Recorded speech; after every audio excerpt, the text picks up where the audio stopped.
লুটেরারা এরা ভোগ করছে, জনগণের ট্যাক্সের পয়সা ভোগ করছে। এই সরকারেও তো বসে গেছে কিছু ভারতীয় সেবাদাস, আর হাসিনার সেবাদাস যারা ছিল ওই 4-5 জন জেনারেল বাদে আর 2-4 জন সচিব আর কিছু পুলিশ অফিসার বাদে বাকি সবই তো বহাল তবিয়তে বসা। ডক্টর ইউনূসের সরকারকে তারা যতটা আমরা প্রাপ্তি আশা করেছিলাম ততটা প্রাপ্তি ঘটে নাই, কারণ এই লেসপেন্সাররা, হাসিনার রেখে যাওয়া লেসপেন্সাররা এটা হতে দেয়নি, পদে পদে বাধা দিয়েছে। ডে 1 থেকে তারা জ্বালাচ্ছে, সচিবালয়ে আগুন, সচিবালয়ে হামলা। না এসেছে আর্থসামাজিক মুক্তি, না এসেছে ন্যায় বিচার, মানবতা, সাম্যতা, ভাওতাবাজি। প্রতিটি সরকারি ভালো ভালো কথা বলে গেছে, নিজের ঢোল পিটিয়ে গেছে, বাট আসলে তো জনমানুষের উন্নতি হয় নাই। সে বিচার পায় নাই, সে সুবিচার পায় নাই, তার অর্থনৈতিক স্বাধীনতা সে পায় নাই, তার চিকিৎসা অন্ন বস্ত্রের অধিকার সে পুরোপুরি পায় নাই, তার সন্তানকে স্কুলে পাঠানো আমরা সবাই জানি। তো 16 বছরে যাত্রা শুরু করেছে বিডিআর হত্যার মাধ্যমে। বিডিআর একটার পর একটা, বিডিআর শাপলা, হেফাজত, গুম, খুন, তারপর যুদ্ধাপরাধীদের বিচার, মিথ্যা বিচার, সালাউদ্দিন কাদের চৌধুরীকে, তারপর সর্বশেষ দেলোয়ার হোসেন, মাওলানা দেলোয়ার হোসেন সাইদিকেও তারা হত্যা করেছে, জেলখানায় হত্যা করেছে মেজর বজলুল হত্যাকে। আপনি তাদেরকে ফাঁসি দিবেন, ভালো কথা, বিচার যেমন তেমন যাই করেন ফাঁসি দিবেন, কিন্তু তাকে বন্দি অবস্থায় রেখে হাত পা বেঁধে আপনি জবাই করেন কিভাবে? এর চেয়ে গুরুতর মানবতা অপরাধ আর কি হতে পারে? আমি গুম কমিশনকে এবং আইসিটিকে এবং রাষ্ট্রের সর্বোচ্চ আইন কর্মকর্তা অ্যাটর্নি জেনারেলকে, আইন উপদেষ্টাকে বলবো বিষয়টি নোট করুন। আজকে বিষয়টি নোট করতে বলছি কারণ একদিন আপনাদেরকে, আপনাদের নাম উচ্চারণ করলাম, আপনাদের পদ উচ্চারণ করলাম, একদিন আপনাদেরকে বিচারের আওতায় আসতে হবে, আপনাদেরকে রেফারেন্স হিসেবে টানা হবে। সময়ে সবকিছু বদলায়। আমরা যদি সেদিন বিপ্লবী 75-এর বিপ্লবীদেরকে সম্মান দিতে পারতাম, তাদের সাথে বেইমানি না করতাম, তাহলে দেশ এই 54 বছর চলতো না। আল্লাহ সেই বিপ্লবীদের পাঠিয়েছিলেন বলেই দেশ রক্ষা হয়েছিল। তখন কোন সবগুলা রাজনৈতিক দল এই 75-এর বেনিফিশিয়ারি, হাসিনা সহ, কিন্তু কেউ লজ্জায় বা ভয়ে বা নিজের অসুবিধা হবে একটু কমফোর্ট জোনের বাইরে যেতে চায় না, সত্যটা কেউ বলে নাই।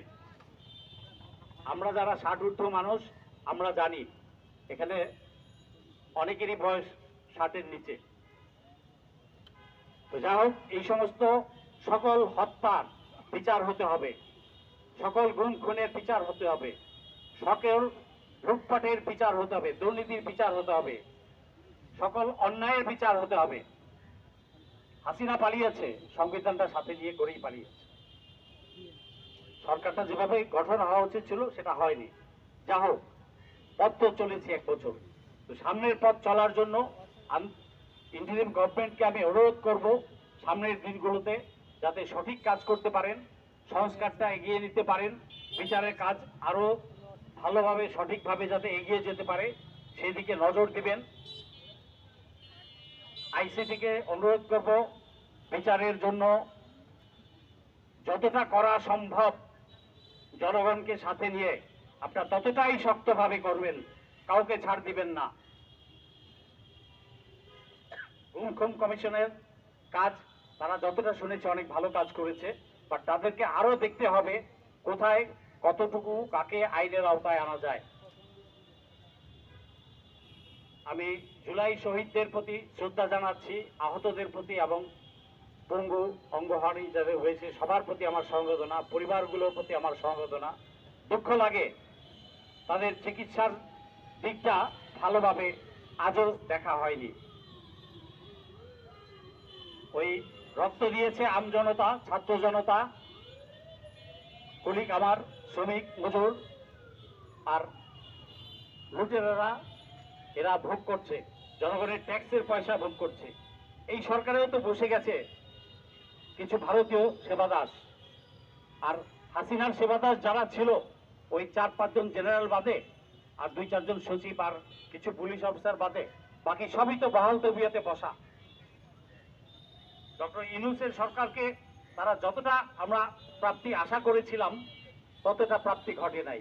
কারণ এই লেসপেন্সাররা, হাসিনার রেখে যাওয়া লেসপেন্সাররা এটা হতে দেয়নি, পদে পদে বাধা দিয়েছে। ডে ওয়ান থেকে তারা জ্বালাচ্ছে, সচিবালয়ে আগুন, সচিবালয়ে হামলা, আনসারের পল্লী বিদ্যুতের কর্মচারী শাটডাউন করতে চায়, এইটা সেটা সবকিছু।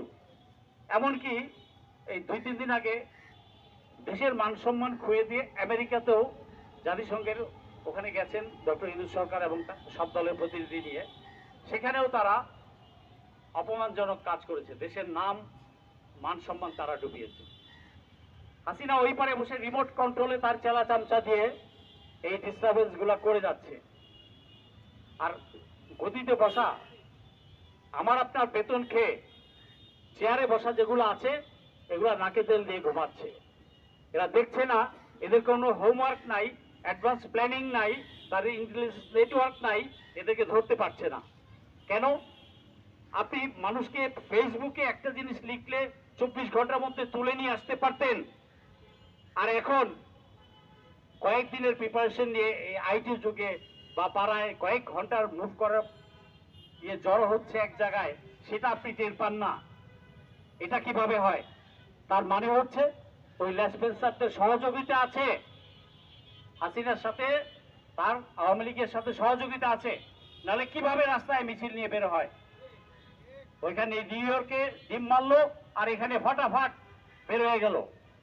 সব একসাথে প্ল্যানিং করা তার হাসিনার। এই দেশে টাকা ঢালছে কয়টা? এই যে টাকা 2,500 কোটি টাকা ঢাললো, এটা কয়টা চোর বাটপার এখানকার ধরা পড়েছে আমি জানতে চাই সরকারের কাছে। স্বরাষ্ট্র উপদেষ্টা আপনার কাছে জানতে চাই, আইন উপদেষ্টা আপনার কাছে জানতে চাই, বাংলাদেশ ব্যাংক গভর্নর আপনি কি ছিড়িতেছেন আপনার কাছে জানতে চাই। আপনি কয়টা ধরেছেন? টাকা কোথায় কোথায় কার কার কোন কোন অ্যাকাউন্টে গিয়েছে? আবার ওদিক থেকে জেরাই খান পান্না সাহেবরা মঞ্চ 71 রেডি করেন। সেই মঞ্চ 71 রেডি করার পরে তিনি এখানে আমি কথা বলেছি। কেন? যে একটা দল হাসিনা যে